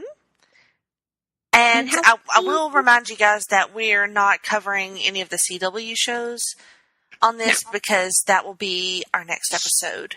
We always do our CW extravaganza. Yeah. We will have a guest for that one, and so that'll be a little bit more in-depth because it's obviously superhero shows for the most part. Right. And so we'll want to get like kind of more into that. Mm-hmm. But on October 1st, which is a Monday, we have The Neighborhood on CBS. Which looks really funny. It does look funny. That is Cedric the Entertainer. Mm-hmm. It's like a family sitcom where a white family moves into an African-American neighborhood. Right. So I thought that... And oh God, who is it that plays the dad? It's Max Greenfield. Mm-hmm. Is the dad that moves into the new, and Beth Bears, who was on Two Broke Girls. Right. She was Caroline on Two Broke Girls. And what was Max's name on Schmidt? Schmidt, thank you. It looks really funny. It does look funny. Even I thought this was Taylor. No, that's the wrong one. Who'd you think it was? No, I was looking at the wrong thing. Yeah. Oh, okay. Yeah, that looks pretty funny. Cedric the Entertainer I've always liked. So we'll see. And just the premise is funny. You know, like fish out of water type deal. And kind of a bold idea to do sort of a show like this right now. But, I mean, think about it. We've had movies like this before where, like, she goes to bring home the guy that she's going to marry. And remember the one that was Ashton Kutcher was in that was actually a remake? Oh, Guess Who's Coming to Dinner? Yes, Yeah. Guess Who? Guess Who? Yeah. Yeah. Well, it was Guess Who's Coming to Dinner, and then the remake was Guess Who? Right. Which they flipped it, I think, because originally Guess Who's Coming to Dinner was a white fit. Was it? Right. Yeah, that's what I'm saying. Like, the reversal here. We're doing the reversal of it again. Yeah. But, I mean, if Guess Who was funny. It was really good. Mm-hmm. So if they do that. And I always say her name wrong, but Arnold, that's going to play Cedric. Tanisha. Yeah, she's really great. Funny. Yeah, she is. She's super funny. I like her. She's very pretty too. And then after that, on CBS, we have Happy Together, the premiere of that. And I can't remember if I watched the preview. That one looks funny because it is Damon Wayans. Oh, yes. Yeah. That's the one where he's like a manager or something. He's like an accountant for a pop star. That's it. I knew he was something. And the wife, I know her from several super things. Cute and funny. And so they're in the situation where the pop star has something happen, and he has to hide out in a regular neighborhood, and he just ends up at their house. And they're just like, they're kind of nerdy, like kind of super nerdy, right? And lame, like. And this young pop star he just kind of shows up out of nowhere, and then they get sucked up into his life. I don't know. It looked pretty funny to me. It did look pretty. She is also from the show that Jake McDormand was on, the Greek show that was from when it was still ABC Family. Mm-hmm. She's from that. I've seen her on something else too. Oh, she's been on several things. I cannot think of. Amber West is her name. Amber Stevens West. She's been on. She was on Ghosted, actually. She's been. That's where I know her from. Yeah, she was on Ghosted. She was in a couple episodes of New Girl. But she was on Greek. That's the one that she's like probably the most known for. Yeah, I like Damon Wayans Jr. quite a bit. When he was on Happy Endings, I always loved that show. So, funny that he's going to another show with a happy title. Right. All right. So, we don't have anything. There's nothing on October 2nd for anyone new. Because I guess everything that was going to be a Tuesday night either premiered the week before or is to come. Mm-hmm. So Wednesday the 3rd, we've got SEAL Team on CBS and Criminal Minds. Criminal Minds! Which if they keep getting rid of people, I may stop watching. Oh. That's one of my favorites. If they do what I think they may be doing, I go, Thursday, the 4th? Yes, correct. What is that? Okay. Super Sore on NBC. Yes. Super ready for that show to come back. Oh my God, yes. Yes. I need to know what is going on. Will and Grace on NBC. Did you keep watching that? No, I did not. I didn't either. Susan said it was still real funny, though. I Feel Bad on NBC. I really want to watch this. Is that a new show? It is. Okay. Because I feel like when I watched the trailer, it said returning. No, so I got brand confused. New. So she's like a working mom with her kids and her husband and her parents all living in the same house, it looked like. Yes, that's from what I understand. They either live like right next door to each other, so they're always with each other, or they all have to live together for whatever reason. And so it's just like a series of like why she feels bad and like she has like a dream about somebody other than her husband, and that's fine. It's a comedy about her learning to be okay with being imperfect, and I think that's why I'm going to love this show so much. Like, she is a mom, she's a boss, she's a wife, friend, daughter, all those things that most of us are. Well, some of us. Anyway, and trying to the day-to-day life of, you can't feel bad about some things that you don't have any control over, I guess. Just, and you're not perfect. Nobody's perfect. Yeah. It looked really funny. Did you see the preview, the butt slapping thing? Yes. Oh my God, that is so funny. Yeah, that was pretty funny. Her dad mistakes her for her mother and slaps her on the ass. And then I guess later, that's part of the preview, and then I guess later in this episode that they're going to show us, her husband then mistakes her mother for her. And slaps her on slaps her on the ass. All right, I might watch it just for that gag. That's pretty right. funny. That's funny.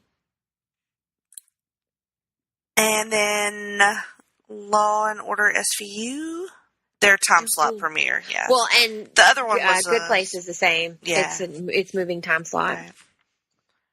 On Friday the 5th, we have Big Mouth on Netflix. I never watched it. I'm super stoked for that. It's an animated, coming of age comedy, super, super filthy, and yes, very super hilarious, fucking amazing. I love this show. And Into the Dark premiere on Hulu, which I don't think horror I anthology series. Yeah. With each holiday being inspired, each episode is inspired by a different holiday. That's interesting. Yeah, they have the synopsis for episode 1 up already, but they don't have any of the rest yet. Season 1, episode 1 is going to be called The Body. And it says, a sophisticated hitman with a cynical view on modern society finds his work made more difficult when he has to transport a body on Halloween night. But everyone enamored by, it doesn't say what they're enamored by, but it says everyone enamored by, oh, there it is. Everyone is enamored by what they think is his killer costume. That sounds like something for me. That definitely sounds like something. Maybe we will have to watch this show and talk about it on what show, Jenny? On Freak Out Drive-In.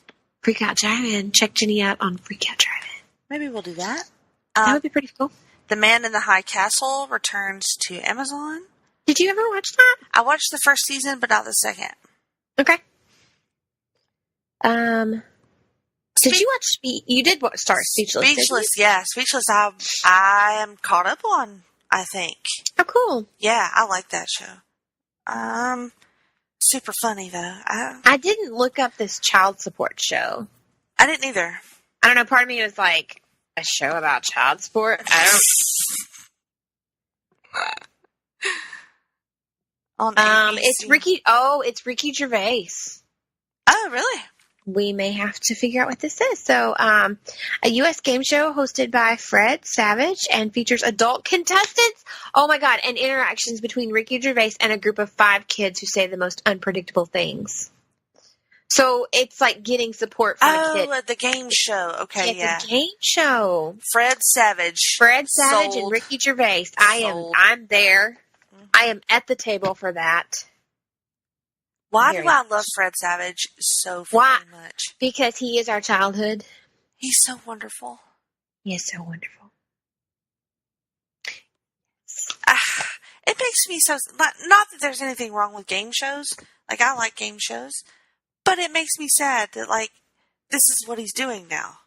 Because... I think Fred Savage is doing this because this is what Fred Savage wants to be doing. I agree. Yeah, you're probably right. But if I remember correctly, he's one of those that, like... He doesn't mind doing things like this, and he still wants to work, but he likes to produce and write. Yeah. If I remember, he's done some producing and some acting, or obviously acting, but some producing and some directing and things like that. And I feel like that's kind of where he really. Well, I really wants need him to be on something. He was in that show. Well, he was. Yeah, I love that you freaking show. No, it was Friends from College. Well, yeah. That's what I was talking. Like he was recently on that. Most recent. It was with him and friggin' Rob Lowe. Oh, that I cannot remember the freaking name. The Grinder. Yes, it got canceled. Yeah, I know, but that was a great show. But it was funny. And he was wonderful in that show because they were brothers. Yeah, and he had to come live with. I loved it. So good. That was funny. All right, what are we at?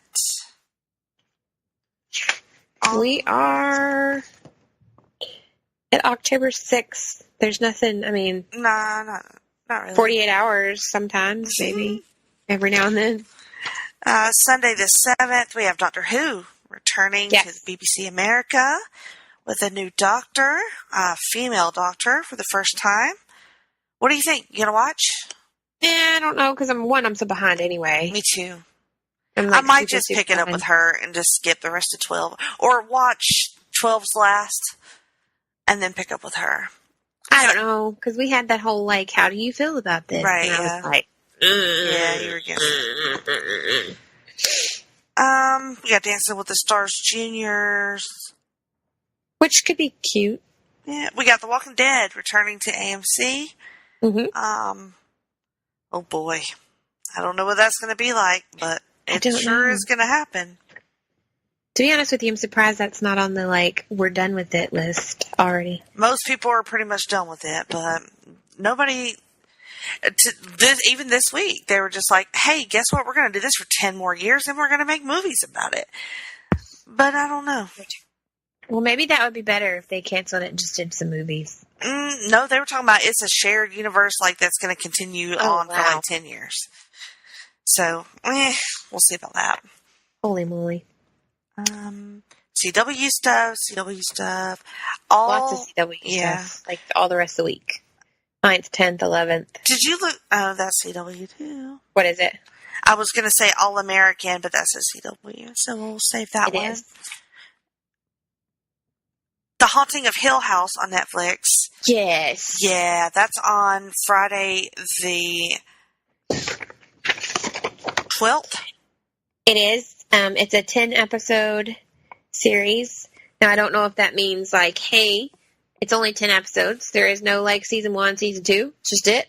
Or if it's 10 episodes, season 1, then they'll see. Or 10 episodes and then they'll see if it's a season. Like, I don't know is what I'm saying. Like, I don't know. It looks scary as crap. I'm okay with that. Mm-hmm. Yeah, I'm watching that. And also the Romanoffs on Amazon. Yes. They'll drop the first 2 episodes and then it'll be weekly after that. Mm-hmm. That is not what you would think, because when I went to pull it up, I was like, oh, this will be like historical about the Romanovs, but it's like the descendants, supposedly, of the Romanovs in modern time.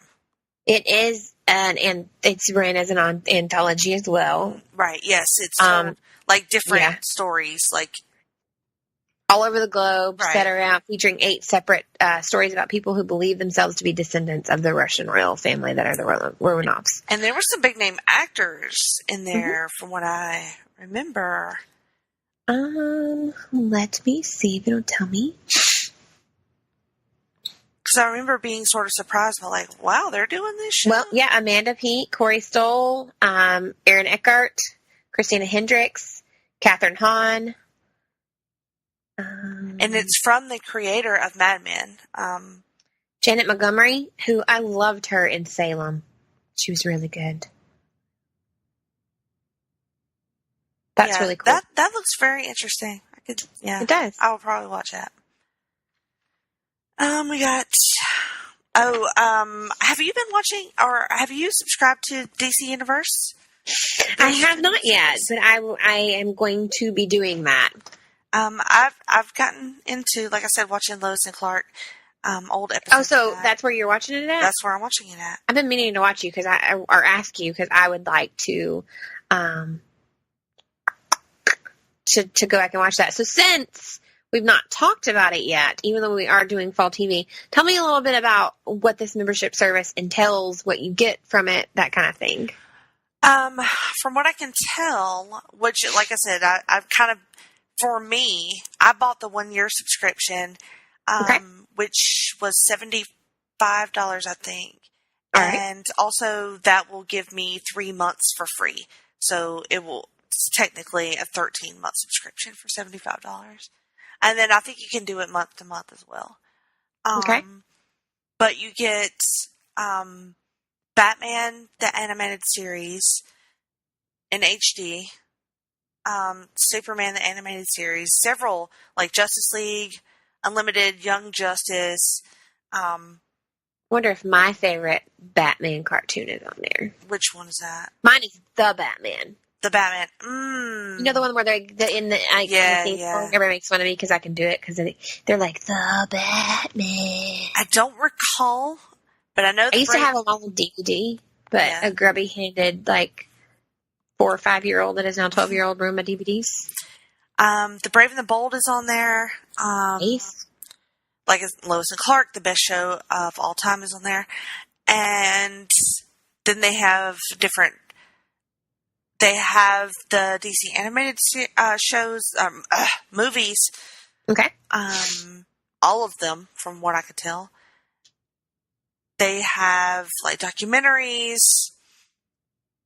They have comics. You can read the comics on your TV, which is pretty cool. Or can you do it on your iPad, iPhone, or phone, whatever your device of choice is? You can. From what I understand, the comics will be rotating and not just on there permanently like Marvel Unlimited is.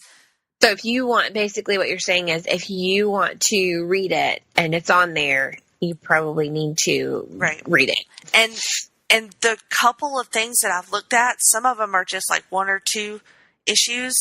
I didn't see full runs of a lot of the stuff that I wanted to read.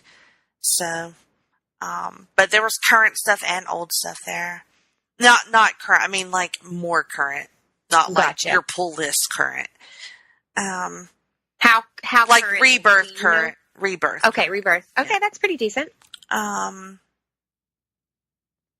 but from what I understand, they're going to be tweaking it and adding stuff a lot. The regular movies are on there, like the Superman, the Richard Donner Superman, and the Nolan Batman is on there. Okay. Now, is this something that more will come to it later? I feel like yes. Yeah, I feel like they're going to be updating it quite a bit. Okay. And is this the one where, they've been talking for a while, we're going to have our own streaming service, we're going to do our own thing. So is this officially it? Yeah. And this is how they're introducing it? This is it. Okay. Mm-hmm. So that's what brought this up on the, what date did we say this was? The 12th, October 12th. Mm-hmm. Titans will be premiering. And this is a new show, correct? It's a new live action show on that app, which I've seen the trailer for and was not blown away by, but we'll still probably watch. And they're going to continue to have more content just created, just for their app. So, all these other places going to having their own streaming service, their own app, their own thing, Disney being one of them. I mean, it's kind of inevitable that we're getting something like this. Yeah, definitely. But I do wish it was more like Marvel Unlimited, where you had access to their full catalog of stuff, because it feels limited as far as comics go. Well, maybe that will improve. Maybe that's part of they're trying to see what people want to see and what people don't, if that makes sense. Yeah. All right. Let's see, what date was that? That was Titans, okay. Yep, that was the 12th. And so nothing on that Saturday. Mm-mm. So October 14th, we've got That's Charmed. the CW day. Oh yeah, Charmed is on freaking CW. The Alec Baldwin show. I did not look that up, I did not either. but that's on ABC. And also Camping premieres on HBO, which I did not look up either, but I think it has a pretty good cast from what I remember reading. So the Alec Baldwin show is actually going to be a weekly talk show. Oh, okay.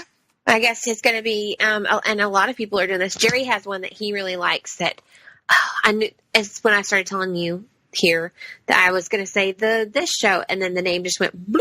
Mm-hmm. But there's one, it's sports related, so all the guests have some tie to sports in some way, and they actually are phenomenal. They're an hour long. We watched one that was Jeff Gordon was the guest. It's just, there's an audience, a live audience, but it's just him and the one guest. And he talks to him for an hour, and it's kind of like a informal, just two friends talking interview, if that makes sense. Gotcha, yeah. So we've watched Jeff Gordon. There was a Matt Hughes who is a UFC fighter, and I learned things about these people that I've followed them and their career for years, and I did not know. There's some amazing episodes. I will have to get the name of that and tell you guys later. But from my understanding of what I do remember, the Alec Baldwin show is going to be very similar. It's going to be one person, two chairs facing each other, the audience and each other at the same time, and just talking, and each week will be somebody different. Well, that sounds cool. Camping on HBO is created by Lena Dunham and Jennifer Connor. So the girls that were a part of the Girls show on HBO. Jennifer Garner is in that too. I saw her in the preview, but I don't know, what is this, what's the premise behind this? It says that a man's camping trip with his wife and friends spirals out of control. It's a U.S. adaptation of a British series called Camping. Which I did not know that, and I love, all the things British. Mm-hmm. Interesting. I'm now over here trying to find because there's a spot on DC Universe's website where it's do you have a code? And I'm like, what? There's a code? I want a code. Mm-hmm. But it keeps trying to give me a code to play the DC Universe online game. Oh. I'm like, no, I want a code to this. Mm-hmm. Come on now. On October 16th, we have The Connors, which is a spinoff from that shit show. That shit show. That shit show known as Roseanne. Well, it's not really a spinoff. So Roseanne, it's really confusing. So they're explaining it as, they're calling it a spinoff, but essentially they had decided to renew Roseanne after that, first, what was it, just a handful of episodes? Mm-hmm. So they decided to renew it. We all know the story, yada yada. And then they were like, no, just kidding. We're keeping it as canceled. So we're going to give you this new show where they kill her off. Where they kill her. So it's still Roseanne. It's just she's dead. Yeah, that doesn't make sense. Right. It's so, everybody's like, oh, there's this new show, The Connors. And no, it's Roseanne. She's just dead. It's going to bomb anyway. It's on. Right. It's not going to. It's not going to. And then after that, you have The Kids Are Right. Which looked pretty good. It did look pretty good. Actually, Ethan watched that premiere with me, and he said he wanted to watch it. And he doesn't even ever want to watch TV. Because it was set in the 1970s, and it was a family with 6 or 8 boys. Well, they're Irish Catholic. Yeah, that explains. So it's a huge family. They have 8 children. That's why I was probably interested in it because Jerry's family is Irish Catholic. So yeah, they're a pair of working class parents, which in the 70s that was a new thing for the mom to go to work all the time. So working parents who are raising 8 kids during the 70s, and they're Irish Catholic on top of that, which brings its whole there's a whole depth and realm that comes with that alone. But the mom the mom was real sassy, and she's kind of what sold me on the trailer there.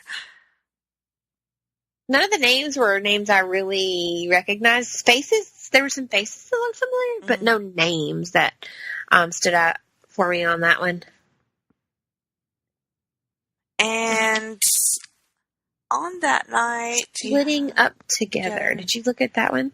No, that was I know that was a show from last year with Jenna It was, Fisher. but I guess I never watched that. it. Yeah. Right, I think it was actually a mid-season or a summer or something, and I never watched it. But they showed me the preview this year, and part of me was like, "Oh, this is a good show. I should watch the show." But I actually don't know if it's a good show, so I might go back and watch season 1 if I have time to, because it looks funny. Mm-hmm. Did you look up The Rookie on it? I did. Okay, what's that is it's a Nathan Fillion, guys. Oh, really? It is. Nathan Fillion is the main character. It's kind of described as like a starting over of sorts show. So he's a small town guy. His name's John Nolan. And I don't know what the life-altering incident is, but he has some sort of life-altering incident, and he decides he's going to pursue his dream of becoming an LAPD officer. So he is officially the 4th oldest rookie. So there's a lot of skepticism that we're going to get to see. It's Nathan Fillion, so I feel like there's going to be some wisecracks and some jokes, but it is a police Miranda show. Okay. I'm trying to see. I don't know. I saw Nathan Fillion, and to be honest with you, I did not pay attention to who else was in this show. It doesn't matter. It doesn't matter. It's Nathan Fillion, and that is all that matters. You are correct. But yeah, I think I'm going to give that one a go. On October 19th, which is Friday, Lore is on Amazon for 6 more episodes. Is that season 2 or? Yeah, I think so. Section 2 or whatever. Mm-hmm. That's all I have on this list as far as October. The 28th. What do you have on that? Midnight Texas. Oh, yeah, of course. It's not going to be a summer or a mid-season this year. It's going to be right up in there with everybody else. So, they're bringing that back. The Chilling Adventures of Sabrina on Netflix. That's October 26th. That was my next. Oh my God! I've been waiting for the show so freaking long. I'm really tired of explaining to people that there's a comic. There's all these people on my Facebook that are like, "Oh my God, I love Sabrina the Teenage Witch so much." Well, yes, I did too. But if you go into this thinking like Melissa Joan Hart, Sabrina Teenage Witch, I think you're going to be real upset. Like, real traumatized. Did you read any of the comic that came out? No, I did not. Yeah. People be dying. Good. Like, she's a witch that, like, they have to sacrifice stuff to Satan. Like, I'm not kidding. In one of the books. Which I love the casting. That chick was awesome in Mad Men, so I think she's going to do really well. She fits the look that they were going for as well, because it's also, it's very weird because they never actually say what year it is. Kind of like they do in Gotham. They never say. There's some old-timey shit going on. Mm-hmm. But it's her 16th. So apparently becoming 16 as a witch is a really big deal. That's always been a part of the Sabrina storyline. Mm-hmm. But now she has to kind of choose between the witch world and her family and the human world and her friends, which was part of Sabrina the Teenage Witch. But this is not... Just go watch the trailer. Right. Great. I'm so excited for this. Were there any other, like maybe mid-season or later type premieres that you wanted to talk about? Yes, I don't know much about it, but I want to do more research into. It's got till November, so there's not a ton about it yet. But The Little Drummer Girl, it's a mini series. Like it's just a mini series on AMC. So I wanted to kind of give some look into that. I've seen some brief information. It's based on a novel by the same title where a bomb explodes in the house of an Israeli attaché in West Germany. So historical-ish fiction, war. So they're trying to convert her to an Israeli agent. There's just a lot of stuff going on here. But it's a 10 episode, I think it was. Yeah. AMC miniseries. So, mid-season, so they don't have an official date. I wanted to mention Brooklyn Nine-Nine on NBC. Yes. So super glad that NBC ended up picking up that show. Well, Fox, it was Fox, right? Well, initially it was Fox, but Fox dropped them, NBC picked them up this year. Yeah. Like, that's a new, okay. Yep. And who else was on there? That's a CW. Gotham. The Orville. Yeah. Yeah, Gotham. Gotham's which last. This is all of our hashtagging friends. We'll be glad to know that this is Gotham's final season. But they have gone into this knowing, since early last season apparently, that this would be it. So I hope that means they tie it up. Yeah. Of course, it's a story about like Batman and Gotham, so you can't like officially tie it up. Right. You can't like, there's gonna be some like, just don't leave us on a big like cliffhanger, you know. But I feel like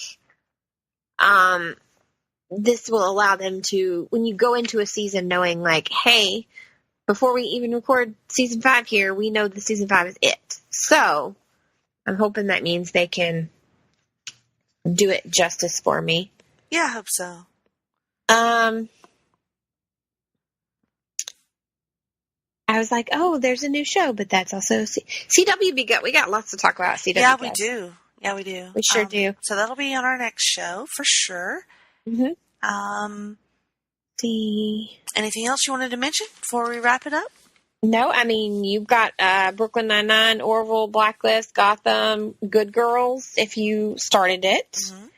The Village on NBC, which, once again, not a lot of information about that one yet. The title has me going, and then I never watched AP Bio. Did you watch AP Bio? No, always meant to. It looked funny. Something I watched would record after, before, and I'd catch like a snippet and think, that's funny, I should watch that. And then I didn't. So I don't know. Yeah, I'm trying to find more information about this Village show, and like there's very, very little. Here we go. Residents of a unique apartment building in Brooklyn build a bonded family of friends and neighbors. So it's This Is Us again? Because is it a comedy or a drama? No, it looks like it's NBC, so it's definitely going to be a drama. Okay. But despite difference in race, age, gender, culture, and lifestyle, residents of a Manhattan apartment building find that their lives intertwine, the more complex and compelling their connections become, of course. And this provides life challenges better face alongside family.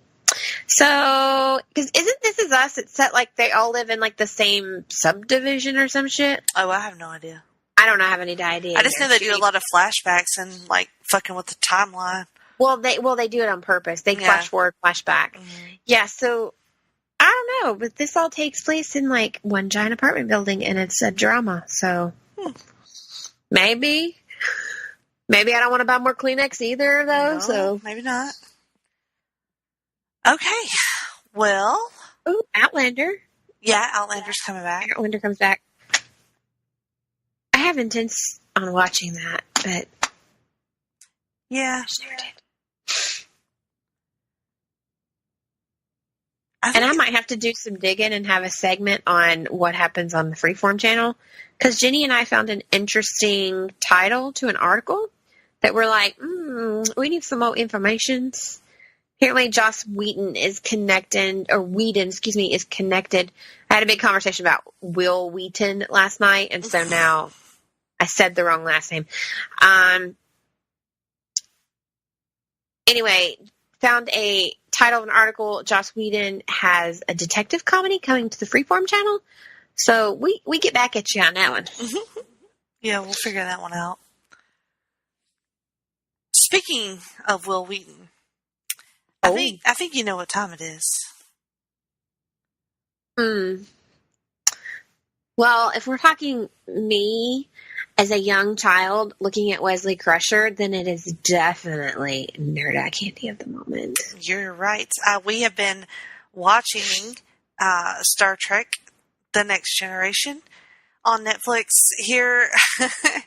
And today there was the episode where Wesley was going to go to the academy finally, but for some reason I missed the reason he didn't. And then Picard promotes him to ensign anyway. Mm-hmm. And then he steps up on the bridge wearing his red shirt and sits at the helm. And I was so into Will Wheaton so much. And so that episode just kind of took me back to my girlhood there, and I had a little Will crush moment, and it was fun. It was nostalgic, and I just think he's adorable. I loved him on the show. His episodes were some of my favorites. And he's just adorable. He really is. I loved him in Stand By Me quite a bit. So this was kind of like the older version of that, because he was a lot younger in that. But I don't know. A little bit of a teenage version of Nerd Eye Candy. And he's not a ugly man by any means, but I definitely was way more attracted to him when I was a young girl than I am now. And I think a lot of that is like his character of Wesley Crusher for me, because he was nerdy and, just like real smart and kind of funny. And so a lot of that goes into that, the crush on the character. Well, and as a grown, male, Will Wheaton, not a character that we were also in love with, he's kind of a butthead sometimes. I think so? Yes. He comes off cocky and arrogant sometimes. Really? Yes, in different interviews that I've watched with him and stuff, and it's I don't know, maybe he does it because he thinks it's funny. Maybe he's not really that way. I don't know. I have a friend who is a personal friend of his. They are very close, and she has nothing but amazing things to say about him and his wife. Mm-hmm. But she also gets really pissed off at him on a regular basis. Really?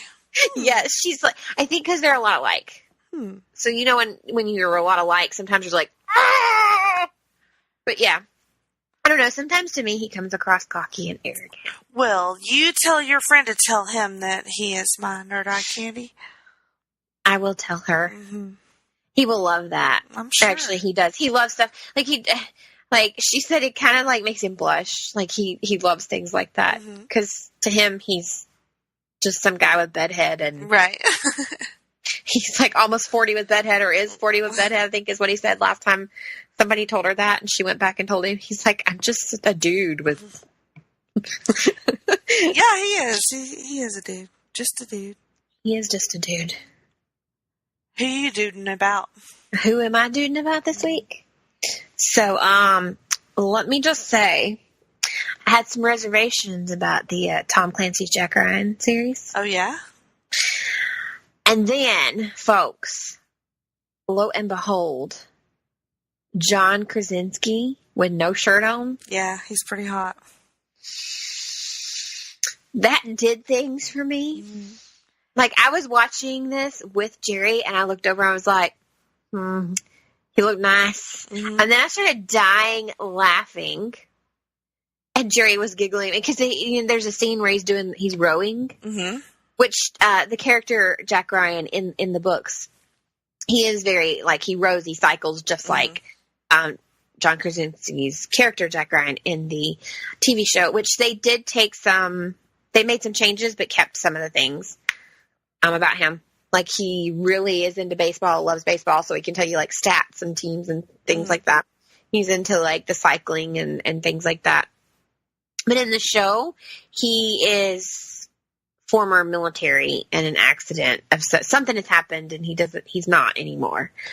He's gotten a doctorate and he's an analyst. He's the numbers guy. He's a desk guy now for the CIA. In the book, he was never military. Oh. So he's not prone to be like, sure. Right. So there's one part where he's rowing and you can see, like, his arm muscles and stuff move. And I was like, And I looked at Jerry and I started giggling. And then I looked back at the screen and I was looking at facial structure and I was like, damn, Jenny's right. Have you gotten to the sex scene yet? I have not. It's pretty good. I have not. It was late that night. I started falling asleep. And this is Jerry's favorite book series. So we started it with him being like, I don't know. And I fell asleep because it was late. I had to work the next morning. So I made it all the way through episode 1 and almost all the way to the end of 2, but I'll probably completely start 2 over because I was starting to get groggy. He made it to 8 that night. Oh, wow. Yeah. I think we're on, like, 6. He made it to 8. It's pretty great. Yeah, it's pretty good. If you like action, it's really good. If you like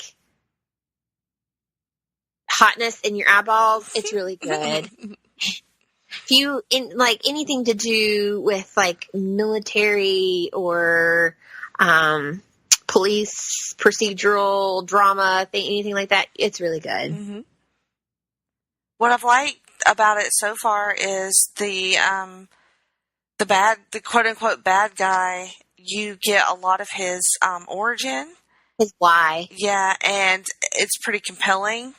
It is. You start to kind of feel for the bad guy, which is it's one of those tropes in fiction that always gets me. Like you feel for him pretty early because, like I said, I'm only I'm only been 2 episodes in, and you have empathy for him extremely early in this series.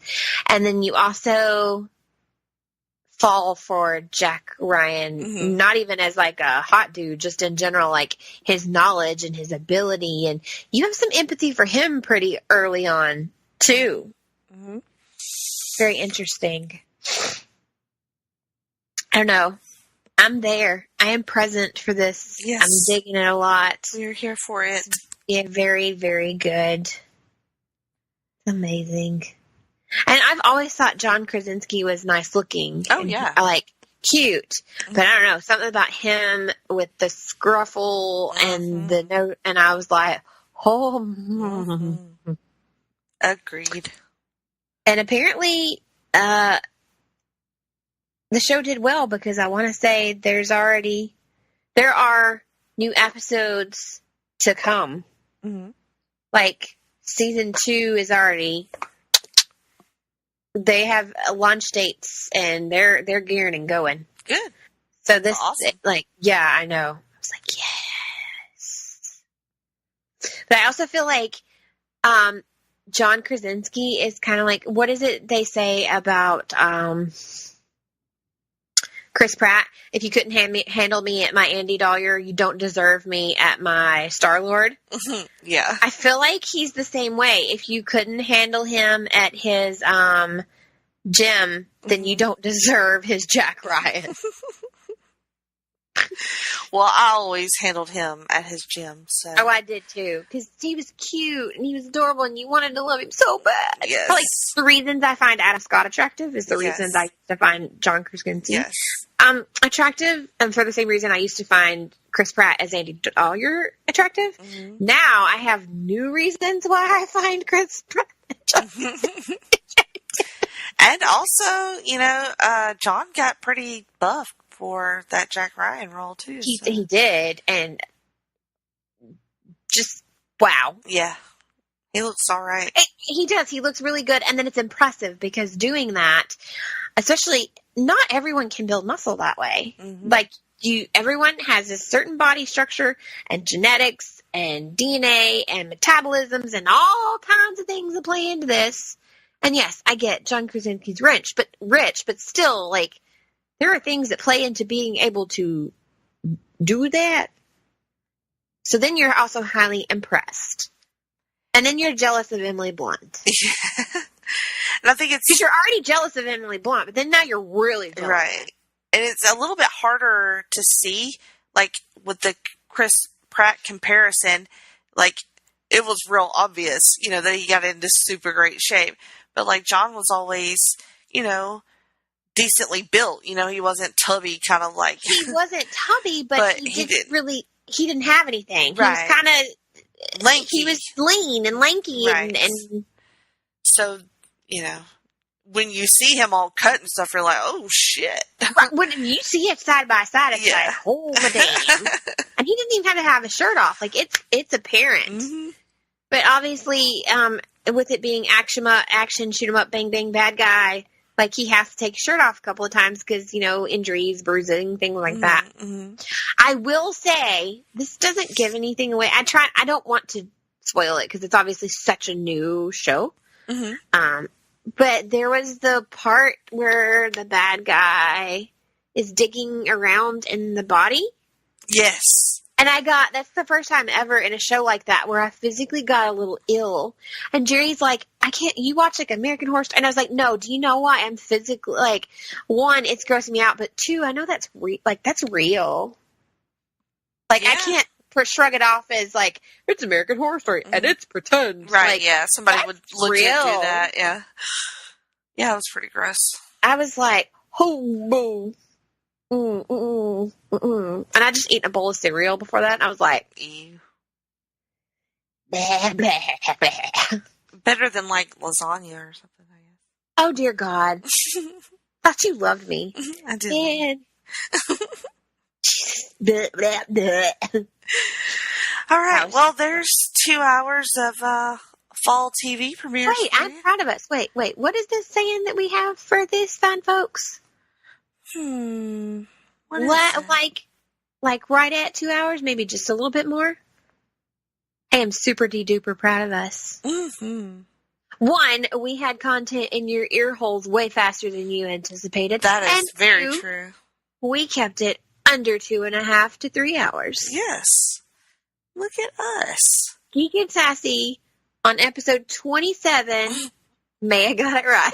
Yeah. Even though we skipped all of our normal segments. And yes, we finally did do that. This is a special show. Special. We do every year.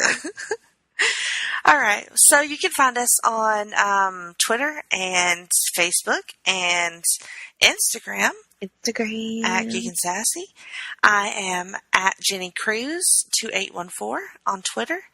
And Miranda is at Mom's a Nerd on the Twitter machine, the Instagram, the Facebook. Oh, which reminds me. Oh my God. Gotta tell you, super quick. Tell me. One of the girls from Heaving Bosoms has started following Mom's a Nerd. Oh, that's awesome. I know, I was like, oh my God! I know you love them, so that's huge. I do, I love them. I may have girl crush. Oh, let's talk more about this off air. Put that in the work folder. I will. So like we said, we're going to have our CW show next time, which will be fairly soon. And we will have our friend Russell Sellers with us. Do you have anything else that you want to plug? I feel like I should, because you asked me that. So I feel like I should have something where I'm like, hey, boys and girls, I need you to know about this. But alas, I do not. Well, I have, the Talkin' Pop with Tim Capel, and I have the Freak Out Drive-In with myself and whoever comes to watch a movie with me. She better be having it with me. I will. We're gonna do a crossover soon. I think we should say something about the Place to Be podcast. They are about to have their 500th episode. 500. Isn't that amazing? It's a really big deal. Can you imagine 500 episodes? Is that across all of us? Like all of us have contributed? No, that's just them. Just their podcast. Just them podcast. Yeah. Wow. That's amazing. That is crazy. So, congratulations to those guys, Justin and Scott, at the Place to Be podcast. So, they're on a they're on a wrestling feed. So check them out. They do lots of fun stuff, not just wrestling stuff. Well, mostly wrestling stuff, but they're going to have a big trivia contest. Which they've done before, right? Yes. I thought so. And then we've been on their Halloween episode, and we have their Christmas stuff. So, check them out. And what else? I will have a plug soon, but because I have nowhere to send people just yet. Okay. We'll have more information about that soon. I'm excited. She's got like 4 podcasts over here. So Miranda's about to have number 2. Uh-oh. Can't wait. I'm excited. All right. Well, thank you for listening to Geek and Sassy. And, we'll see you next time. Yes.